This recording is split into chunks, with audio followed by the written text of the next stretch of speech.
अप्रैल 2023 प्रातः मुरली। ओम शांति। बाप दादा Madhuban.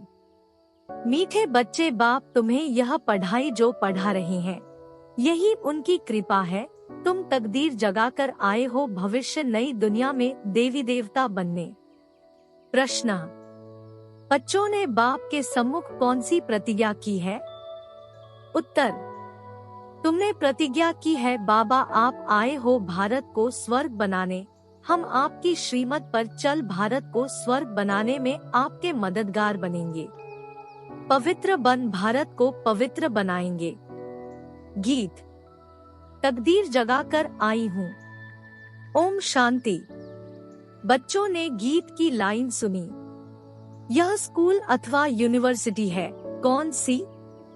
God fatherly university. God father पढ़ाते हैं भगवानुवाच। गॉड फादर कहा जाता है बेहद के बाप को। लौकिक फादर को गॉड नहीं कहेंगे। एक गॉड को ही सब मनुष्य मात्र गॉड फादर कहते हैं। वह है बेहद का फादर। इस सारे सृष्टि को रचने वाला गॉड फादर है। लौकिक बच्चों को भी फादर होता है, जिसको बाबा कहा जाता है। यह है बेहद का पारलौकिक बाप। लौकिक बाबा तो यहाँ बहुत है। हर एक को अपने बच्चे होते हैं, तो बेहद के बाप से जरूर कोई वर्षा मिलना चाहिए। यहाँ तुम तकदीर बनाकर आए हो बाप से बेहद सुख का वर्षा लेने। यहाँ कौन पढ़ाते हैं? भगवानुवाच। वहाँ मनुष्य बैरिस्टरी, इंजीनियरी, डॉक्टरी आदि पढ़ाते हैं। यहाँ तो बेहद का बाप आकर पढ़ाते हैं। तो तुम यहाँ तकदीर बनाकर आए हो।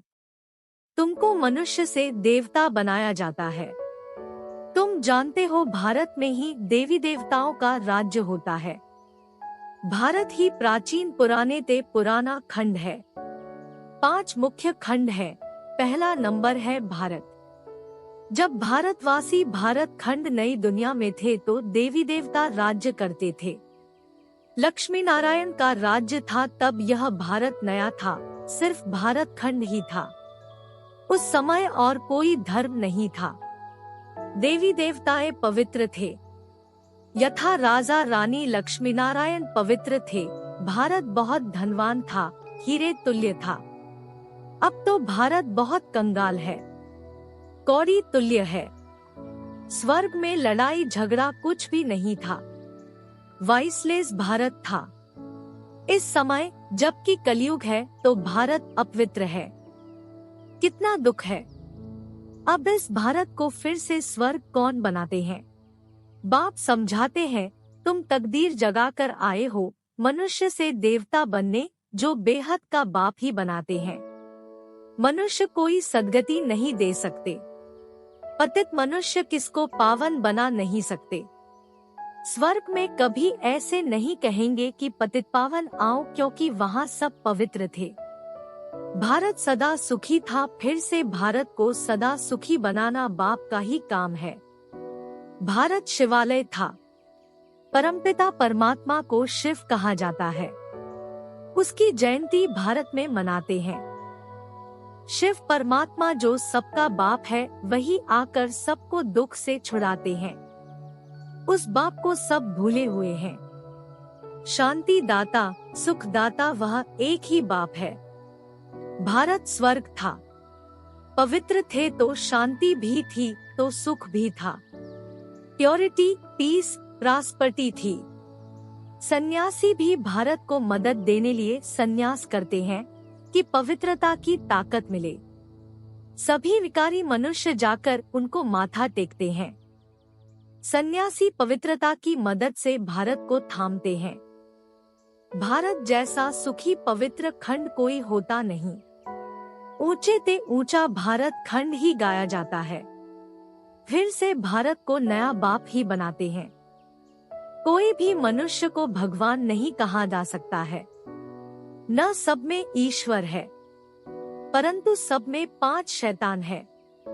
इन 5 विकारों को मिलाकर रावण कहा जाता है। इस समय रावण का राज्य है। सभी विकारी पतित हैं। सतयुग में पवित्र गृहस्थ धर्म था, संपूर्ण निर्विकारी थे। भारत में देवी देवता राज्य करते थे। अब ड्रामा अनुसार फिर भारत पुराना बना है। नई सृष्टि सो पुरानी जरूर बनेगी। भारत में एक वर्ल्ड ऑलमाइटी अथॉरिटी का राज्य था, उनको स्वर्ग कहा जाता है, जो स्थापन करता है बेहद का बाबा इन माताओं द्वारा। शिव शक्ति सेना माताएं हैं ना, जगत अम्बा भी गाई हुई है। मनुष्य नहीं जानते कि ऊंचे ते ऊंच कौन है। सबसे ऊंचे ते ऊंच है परमपिता परमात्मा, फिर है ब्रह्मा विष्णु शंकर। परमपिता परमात्मा का क्या पाठ है? वह आकर भारत को पतित से पावन बनाते हैं। ब्रह्मा द्वारा पावन दुनिया की स्थापना करते हैं। तुम ब्रह्मा कुमार कुमारियां राखी बांधते हो कि हम भारत को पवित्र बनाएंगे। हे बाबा, हम आपकी श्रीमत पर चल पवित्र बन भारत को पवित्र बनाए, फिर राज्य करेंगे। बाप आकर ब्रह्मा द्वारा स्थापना कराते हैं। ब्रह्मा प्रजापिता सबका बाप है, जगत अम्बा है सबकी माता। भारतवासी गाते हैं, तुम मात पिता हम बालक तेरे। बाप स्वयं आकर पढ़ाते हैं, यही कृपा करते हैं, जिससे हम भविष्य में बहुत सुख देखेंगे। यहाँ तो बहुत दुख है, इसलिए इनको नर्क कहा जाता है। डीटी वर्ल्ड सो फिर डेविल वर्ल्ड बनती है। डीटी वर्ल्ड में दूसरा कोई खंड नहीं रहता है। बेहद का बाप ही आकर बच्चों को बेहद वर्ल्ड की हिस्ट्री ज्योग्राफी समझाते हैं, जो और कोई समझा न सके। तुम बच्चे बेहद के बाप से प्रतिज्ञा करते हो, हे बाबा, आप आए हो भारत को स्वर्ग बनाने, हम श्रीमत पर चल भारत को स्वर्ग अथवा श्रेष्ठ बनाए, फिर उन पर राज्य करेंगे। इसको राजयोग की शिक्षा कहा जाता है। सन्यासियों का है हठयोग, घर बार छोड़ देते हैं। तुमको छोड़ना नहीं है, इस पुरानी दुनिया को भूलना है। तुम अब नई दुनिया में जाने वाले हो। बाप गाइड बनकर आए हैं। वह है लिबरेटर, सबको दुखों से छुड़ाने वाला। शिव बाबा का भारत है बर्थ प्लेस। सोमनाथ का मंदिर भी यहाँ है। मनुष्य यह भूल गए हैं कि भारत बड़ा तीर्थ है। सभी मनुष्यों का बाप जो सुख शांति देते हैं, उनका बर्थ प्लेस है। सबको भारत में आकर शिव के मंदिर में शिव को नमन करना चाहिए। सबसे श्रेष्ठ मत है भगवान की। श्री श्री शिव बाबा बेहद का सुख देने वाला है। सुख मिलता है बाप से, विनाश सामने खड़ा है। इस महाभारी लड़ाई द्वारा सुखधाम शांतिधाम के गेट खुलने वाले हैं। तुम भी के भारत को स्वर्ग बनाने के लिए तनमन से सेवा कर रहे हो। जैसे गांधी की मत पर सबने तनमन से सेवा कर फॉरेन के राज्य को भगा दिया, परंतु अब बहुत दुख है। अब इस रावण पर जीत पानी है। आधा कल्प रावण राज्य, आधा कल्प राम राज्य। द्वापर से लेकर देहाभिमान में आने से बाप को भूल जाते हैं और बाप को न जानने कारण लड़ते झगड़ते रहते हैं। तो भारतवासी जब दुखी हो जाते हैं, तभी बाप आते हैं बच्चों की किस्मत जगाने। यहाँ अंधश्रद्धा की कोई बात नहीं, यह तो पढ़ाई है। बाप ही आकर सारी नॉलेज देते हैं, क्योंकि वह नॉलेजफुल है। कहते हैं मेरे में सारे चक्र का ज्ञान है। सतयुग में लक्ष्मी नारायण का राज्य था, फिर राम सीता का राज्य था। शेर बकरी इकट्ठे जल पीते थे, यथा राजा रानी तथा प्रजा थे। धर्म का उपकार था। अब तो घर घर में दुख है। बाप आकर सभी को सुखी बनाते हैं। तुम भारत माता शक्ति सेना हो। यह मंदिर तुम्हारा है। अब तुम राजयोग में बैठे हो, इसको राजयोग की पढ़ाई कहा जाता है। तुमको गॉड फादर पढ़ाते हैं। बाप ही आकर तुम माताओं द्वारा सबकी किस्मत जगाते हैं। वंदना की जाती है परमपिता परमात्मा की। देवताओं की भी वंदना करते हैं। पतित मनुष्य सन्यासियों की भी वंदना करते हैं। तुम माताओं के लिए कहा जाता है वंदे मातरम।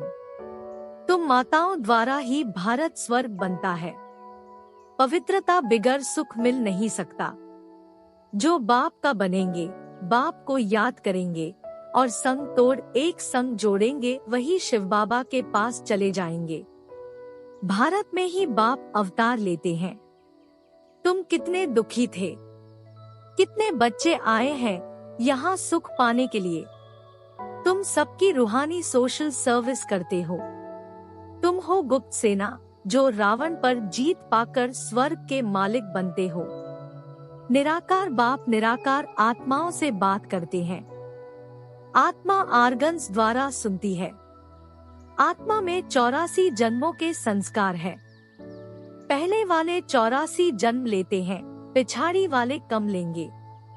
भारत सिरताज था, भारत ही कंगाल बना है, फिर सिरताज बन रहा है। यह वही लड़ाई है जो 5000 वर्ष पहले लगी थी, जिससे भारत स्वर्ग बना था। तुम्हारी है राजयोग की पढ़ाई, सन्यासियों का है हठ योग। तुम बच्चों को पुरानी दुनिया को भूल एक बाप को याद करना है। योग अग्नि से ही तुम्हारे पाप कट जाएंगे और कोई पावन बनने का उपाय नहीं है। अच्छा, मीठे मीठे सिकीलधे बच्चों प्रति माता पिता बाप दादा का याद प्यार और गुड मॉर्निंग। रूहानी बाप की रूहानी बच्चों को नमस्ते। रात्रि क्लास 28 जून 1968। यहाँ सभी बैठे हैं, समझते हैं कि हम आत्माएं हैं, बाप बैठा है। आत्म अभिमानी हो बैठना इसको कहा जाता है। सभी ऐसे नहीं बैठे हैं कि हम आत्मा है, बाबा के सामने बैठे हैं। अब बाबा ने याद दिलाया है तो स्मृति आएगी, अटेंशन देंगे। ऐसे बहुत है जिनकी बुद्धि बाहर भागती है। यहाँ बैठे भी जैसे कि कान बंद है। बुद्धि बाहर में कहाँ न कहाँ दौड़ती रहती है। बच्चे जो बाप की याद में बैठे हैं, वे कमाई कर रहे हैं। बहुतों का बुद्धि योग बाहर में रहता है, वह जैसे कि यात्रा में नहीं है। टाइम वेस्ट होता है। बाप को देखने से भी बाबा याद पड़ेगा।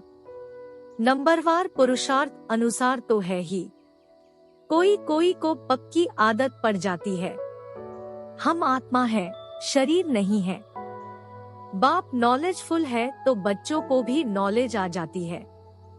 अभी वापस जाना है। चक्र पूरा होता है, अभी पुरुषार्थ करना है। बहुत गई थोड़ी रही, इम्तिहान के दिनों में भी बहुत पुरुषार्थ करने लग पड़ेंगे। समझेंगे नहीं तो नापास हो जाएंगे, पद भी बहुत कम हो जाएगा। बच्चों का पुरुषार्थ तो चलता ही रहता है। देहाभिमान के कारण विकर्म होंगे तो उसका 100 गुना दंड हो जाएगा, क्योंकि हमारी निंदा कराते हैं। ऐसा कर्म नहीं करना चाहिए जो बाप का नाम बदनाम हो, इसलिए गाते हैं सद्गुरु का निंदक ठौर न पावे। ठौर माना बादशाही। पढ़ाने वाला भी बाप है और कहाँ भी सत्संग में एम ऑब्जेक्ट नहीं है।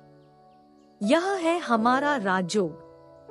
और कोई ऐसे मुख से कुछ कह न सके कि हम राजयोग सिखलाते हैं। वह तो समझते हैं शांति में ही सुख है। वहाँ तो न दुख न सुख की बात है, शांति ही शांति है। फिर समझा जाता है इनकी तकदीर में कम है।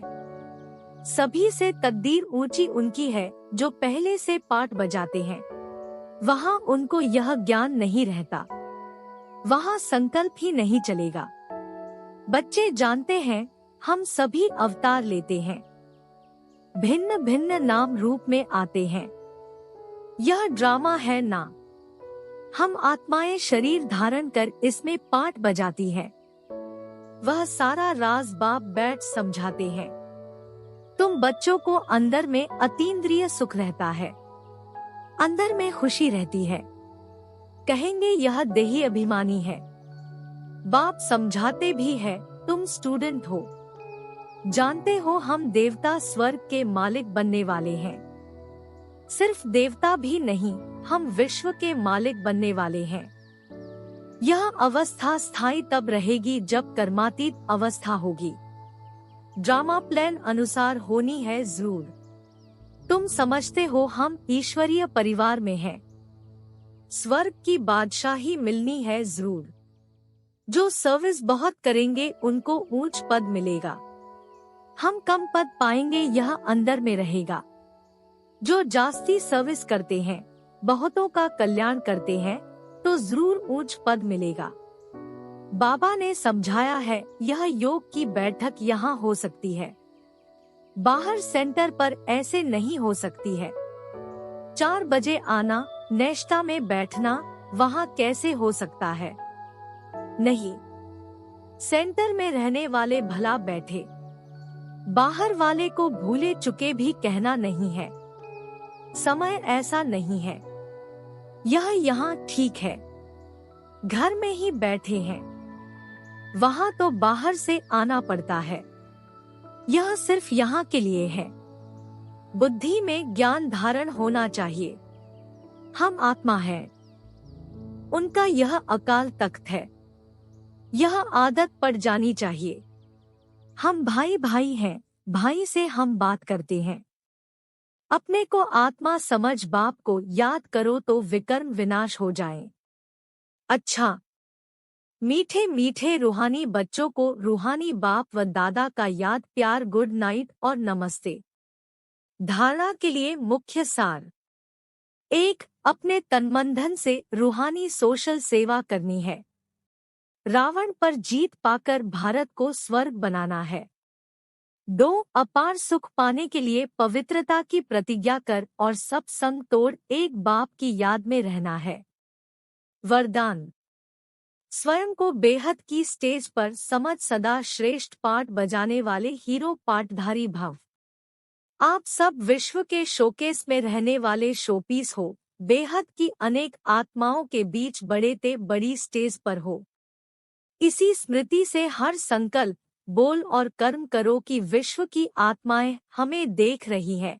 इससे हर पाठ श्रेष्ठ होगा और हीरो पाठधारी बन जाएंगे।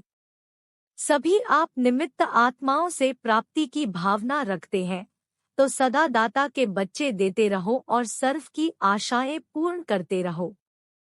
स्लोगन: सत्यता की शक्ति पास हो तो खुशी और शक्ति प्राप्त होती रहेगी। कृपया आज की मुरली पर लाइक, कमेंट और चैनल को सब्सक्राइब जरूर